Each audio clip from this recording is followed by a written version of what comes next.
গোটা দুনিয়াটাই পরীক্ষা। আল্লাহ যারে পছন্দ করে বেশি তার পরীক্ষাও। আসাদুন নাসি বালাআন আল আম্বিয়া, এই পৃথিবীতে আল্লাহ সবচেয়ে বেশি বালা মুসিবত দিয়ে পরীক্ষা করেছেন নবীদের। কারণ নবীরা আল্লাহর কাছে কম প্রিয় না বেশি প্রিয়?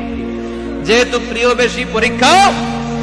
এজন্য মুমিনের উপর যদি পরীক্ষা আসে, মুমিনের উপর যদি অত্যাচার আসে, মুমিনের উপর যদি ধৈর্যের পরীক্ষা আসে, জেল জরিমানা আসে, মুমিন ওইটারে ভয় পায় না। মুমিন ভয় পায় একজনকে। চিল্লায় বলেন তিনি কে? কারণ আল্লাহর ঘোষণা ওয়ালা তাহিনু ওয়ালা তাহজানু, ঘোষণাটা কার? ভয় নাই, তোদের চিন্তা নাই।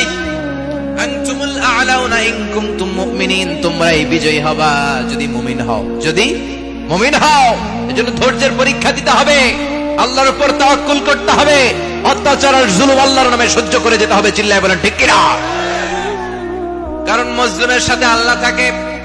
মুসলিমের বদদুয়াকে বিশ্বনবী ভয় করতে বলেছেন, কারণ মুসলিমের বদদুয়ার মাঝে আর আল্লাহর মাঝে পর্দা থাকে। যারা দুনিয়ার বুকে জুলুম করে তাদেরকে ক্ষমতার মসনদ থেকে নামিয়ে দেয় কে? আর যারা মজলুম হয়, যাদের রক্ত দিয়ে জমিন ভেজে, তাদেরকে জমিনের ক্ষমতা দিয়ে দেয় কে?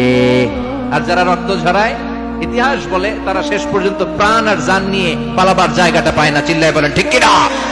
এজন্য মুমিন খুব ভালো করে জানে, রাত্রি যত গভীর হয়, সুবহে সাদিকের সময় কাছে আসতে থাকে। গর্ভবতী নারীর পেটের জ্বালা যন্ত্রণা, ব্যথার পেইন যত বাড়ে, নতুন মেহমান আগমনের সময় কাছে আসতে থাকে।